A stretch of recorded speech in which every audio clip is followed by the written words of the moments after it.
A star has fallen in the most dramatic way possible. Pras Michel, the Grammy-winning co-founder of the Fugees, was sentenced on November 20, 2025, to 14 years in federal prison in a case that reads more like a political thriller than a music scandal. Pitchfork +2 ABC News +2 Once, he stood in the spotlight. A key part of the Fugees' iconic 1990s legacy, Pras helped craft the score, a defining album for hip-hop's golden era. The Washington Post +1, but fame was just the beginning. Behind the scenes, he built a different kind of empire, one woven with influence, money, and foreign power. Prosecutors say Pras didn't just stop at celebrity. He allegedly slipped into the murky world of global finance, forging ties with Malaysian financier Joe Low, a central figure in the sprawling 1MDB fraud. Al Jazeera +1, according to court filings. Michel accepted more than $120 million from Low, and some of that money was quietly funneled into U.S. politics. South China Morning Post +1 in April 2023. The wheels of justice caught up with him. A federal jury convicted him on 10 counts, conspiracy to defraud the United States, acting as an unregistered foreign agent, campaign finance violations, false statements, and witness tampering. PBS +2 ABC News +2, the trial featured jaw-dropping testimony. Leonardo DiCaprio appeared as a witness. Tied to Low's film financing, and former Attorney General Jeff Sessions was also called to testify. The Guardian +1, the prosecution didn't mince words.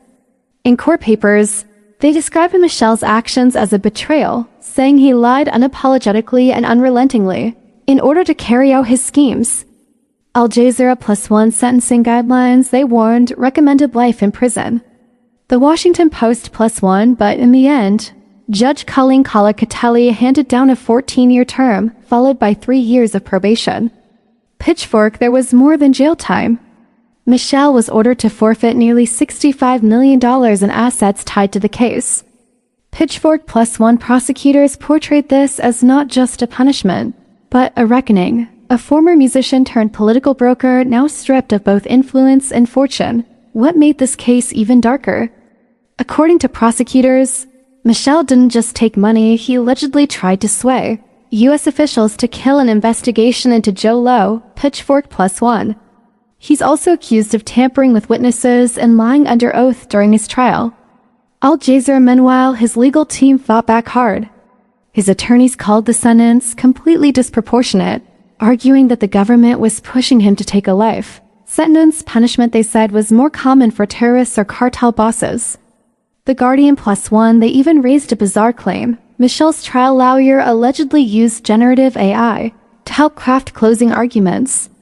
When they asked for a new trial, the judge rejected it, saying the error did not rise to a serious miscarriage of justice.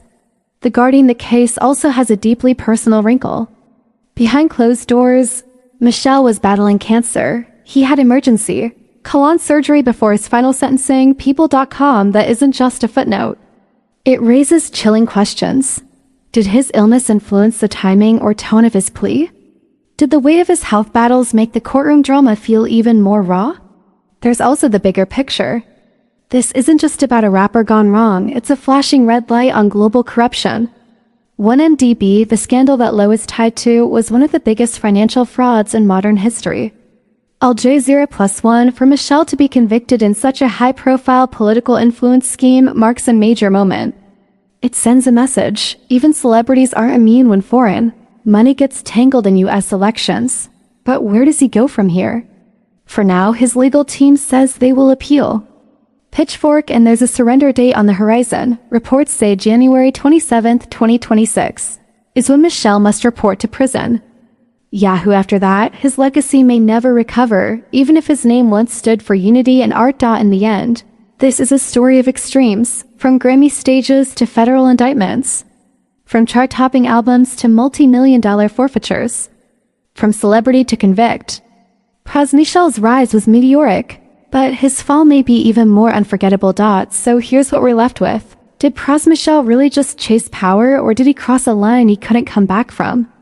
Was justice served? Or was this a spectacle from the very start? Was this a spectacle from the very start?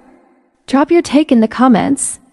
If you want more deep dives on the dark cross-sections of fame, money, and politics, you know what to do.